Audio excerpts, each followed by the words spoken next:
Goddesses, it's Sarah here with the Green Goddess. So I'm on my deck and I am harvesting the last of my herbs from my little herb garden here for the season. We are getting into mid-September and I have, truth be told, harvested most of my herbs already, but there was one that was still appearing to be quite healthy and hardy and has hung around, and I'm really grateful because it gave me an opportunity to show you a video today. The herb that I'm talking about, that I want to harvest today, is my sage. This is a plant that I just purchased from our local greenhouse, a garden sage, with the Latin name here, Salvia officinalis. This is culinary sage. It's the sage that I'm sure you have used at least once. It is very commonly used in our poultry, our Christmas chicken or Thanksgiving turkey. Wonderful for fish and many other recipes. But the reason I grow sage is for those reasons, but one of the main reasons is so that I can make sage infused honey every year. So what is that, you might be wondering, and why would you want to use sage infused honey? Truth be told, you know, I love sage, but it's not this herb that I think is the tastiest herb on the planet. It definitely has its place in my culinary kitchen cupboard and in certain recipes. But where I feel this herb really shines, and like I said, why I grow it, is so that every year I can make a batch of sage infused honey. Sage infused honey is so delicious and happens to be fantastic for sore throats.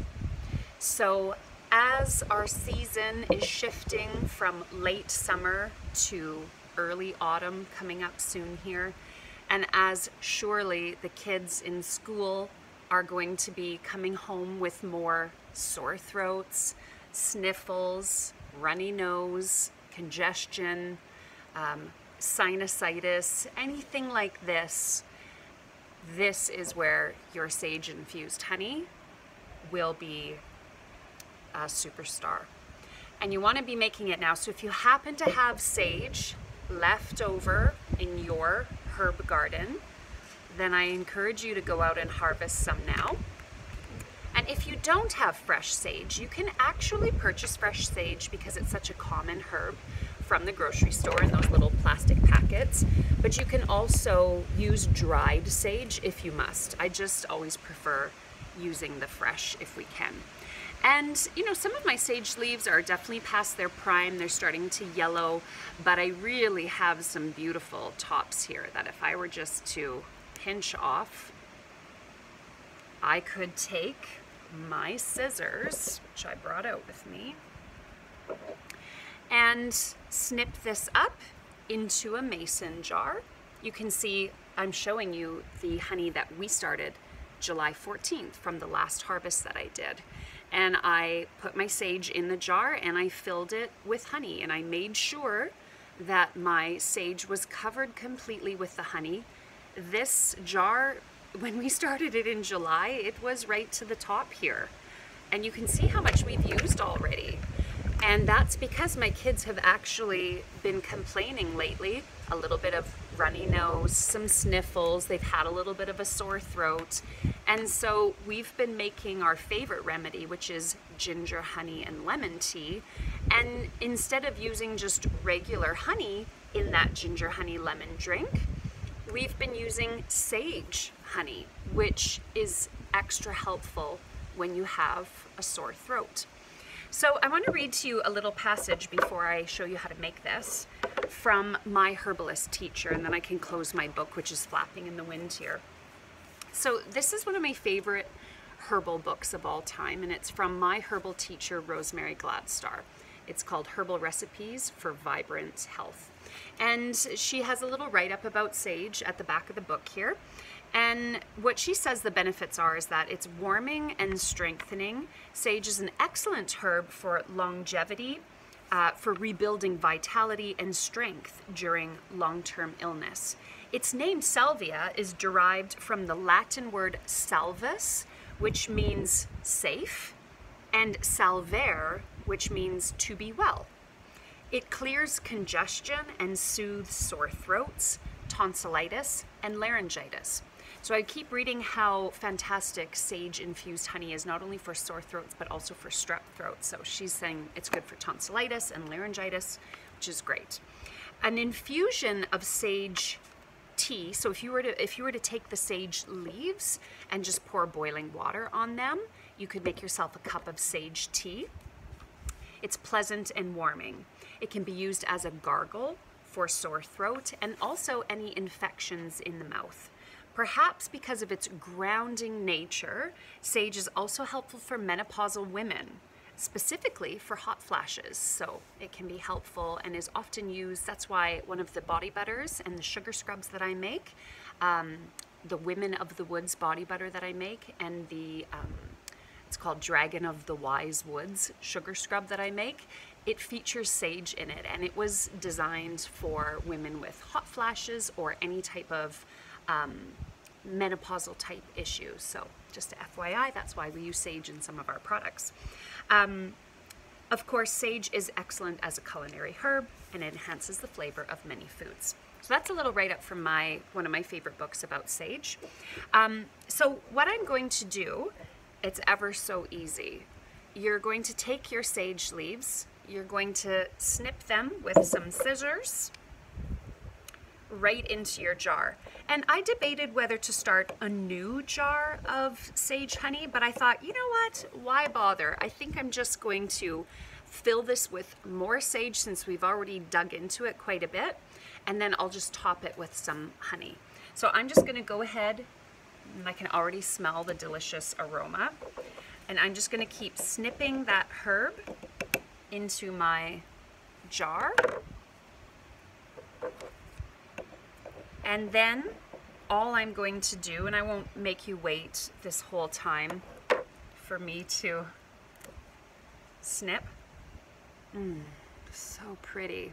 It's got that lovely two-tone color to it, the green on the one side and then that really soft, furry, kind of silver underside. So if you were doing this at home, what I would suggest is, depending on how much sage you have, grab a jar that basically corresponds well with how much sage you have. So you might do a liter jar if you're a single person, or you're not quite sure if you're gonna like it, which I guarantee you will. It's so delicious. You could use maybe a half-liter mason jar, just a 500 ml jar.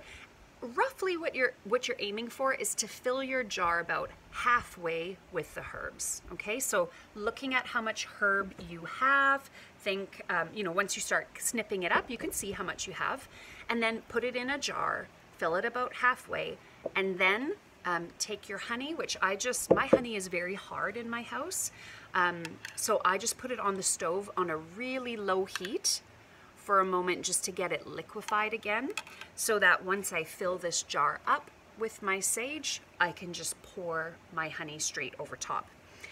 What you want to do when you're done with that is cap it really well, and just know that when you do infused honeys, there are many herbs you can work with. For example, we've done a lavender honey, and I had it upside down like this, so that's why it's kind of stuck in that way. We've done a lavender honey, and every year we like to do wild rose honey and also lilac honey. And what you want to do is, once you get it in your jar, you're filled halfway with your herbs, topped up with the honey, you can just put it somewhere where you see it frequently, and for the first week or so, you just wanna flip it once a day. So in the mornings, my jars might be like this, all upside down, and then, oh, I see them and I remember, right, okay, I'll just flip those over, and that way your herb just keeps getting mixed up into the honey, and the flavor really gets infused into the honey. If you're using a herb that has a high water content or moisture in it, you need to be careful that there isn't gas forming in there. There can be like a fermentation process that occurs. And so if your jar is filling up with this fermenting, then you might have to burp your jars and let a little bit of that gas out. Why you're probably not going to have to do that with sage is because if you've ever worked with sage or you think about it, when you feel this plant, there isn't much moisture in it. It's not one of those juicy plants that has a lot of water content. Sage, and this is actually part of its medicinal benefits for us with sore throats, sage is a very dry herb, a drying plant, and its actions on our systems are astringent in nature and drying. So that is why when you're full of mucus, and if you can imagine, you know, your nose is running and you're swallowing all that gunk and you have like a mucus buildup, post-nasal drip, anything like that, the runny nose, the sinusitis, you want drying plants in your system to work like an astringent, just the same you would as a toner on your skin. When you have large pores or blackheads, you want to use an astringent toner, which helps to close the pores. It tightens the tissues. That's what sage has the power of doing in your system. So when you drink that sage tea or you make that sage honey, and you know, you could take just a spoonful of it, or you can make instant sage tea by scooping out some of the herb that you have here with that honey, putting it in a cup, pouring boiling water on it, and you've just made yourself instant sage tea that's been sweetened with honey.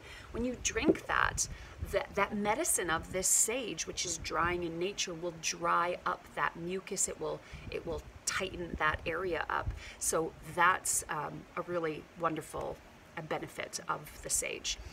Sage also has benefits for our digestive system. So as you drink that tea in, it can help to, in the same way, help with gas or bloating or indigestion by kind of helping to tighten things up and get that out of the system. What else have I read about sage?